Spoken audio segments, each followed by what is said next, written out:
Good morning, afternoon, night, my beautiful audience. How you doing today? It's Pineapple Pat 1 here, and if you're not doing good today, I got the iPhone 5S news, specs and all. Yeah, the gold standard is here. And with the addition of gold as a color to the lineup of iPhones, alongside of silver and this new gray color that's taking the spot of slate, which I really like slate and I don't really like gray. I don't make the decisions of Apple, so it's gonna be in the same form factor and around the same weight, since they didn't mention anything about 20% thinner and 17% lighter or anything like that. It's just the same iPhone with a couple new things added to it. First of all is the A7 processor. It's gonna run at a 64-bit architecture, and they're calling this twice as fast as the A6 that runs in the current iPhone 5. Now this is good for twice as fast graphics, or twice as fast rendering, twice as fast processing.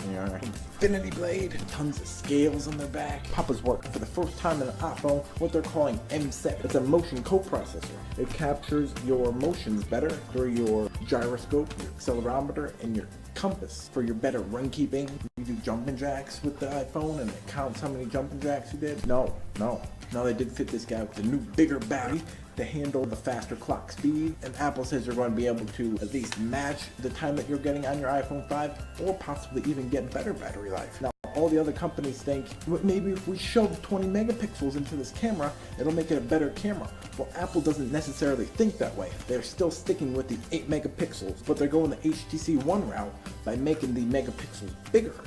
It's going to have an f2.2 aperture, and the sensor itself has a 15% larger active area, and it lets more light into the sensor. And if you have more light into the sensor, you're going to have better nighttime pictures. Each megapixel itself captures more of the picture. Bigger pixels equals a better picture quality, not quantity.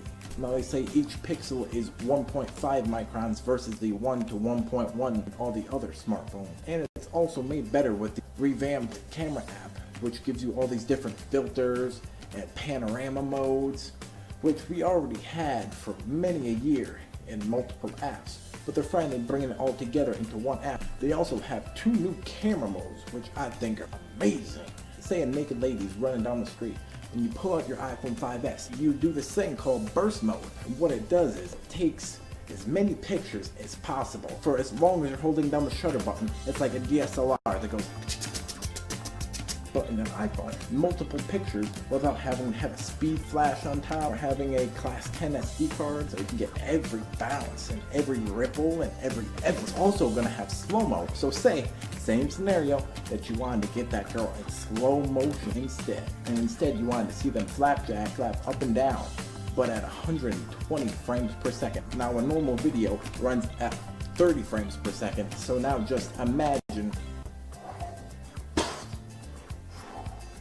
I don't know of another camera in a phone that does slow motion. If you own an iPhone, then you know how crappy the pictures get if you happen to take a picture at night. And everything is going to be saturated to hell, and everything's going to be the wrong color, whether it be skin tones or maybe the table that you look at. So what did Apple do to fix this problem? They gave it a dual LED, but it's not only a dual LED. It's what they're calling a true tone flash. You know there's different types of light. If you go outside, then that's a different type of light. If you go into an incandescent lighting area, different type of light. Apple tried to battle this like it was Street Fighter iPhone 5S, fighting all the saturation problems and skin tone problems. But what they do is with this true tone flash, it flashes 2 flashes in over 1,000 varieties of different colors, thousands of color variations. It also has auto image stabilization. Say you're air guitaring, rocking it out.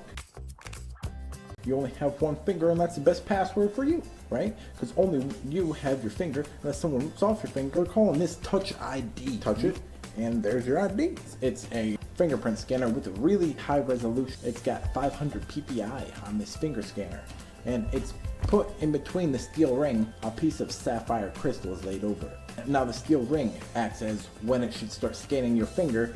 Once the ring is pushed out, it's going to tell the touch sensor to start scanning, and the sapphire crystal above it is going to act like a lens, give it an even clearer image. And sapphire crystal is one of the hardest things to scratch. Same thing that you have over your camera sensor on the iPhone 5 and 5S, and I don't believe I have scratched it once. So it works with multiple fingers. Say you want to hold it in one hand one day and then one hand the other day. Unlock it with multiple fingers and then multiple orientations.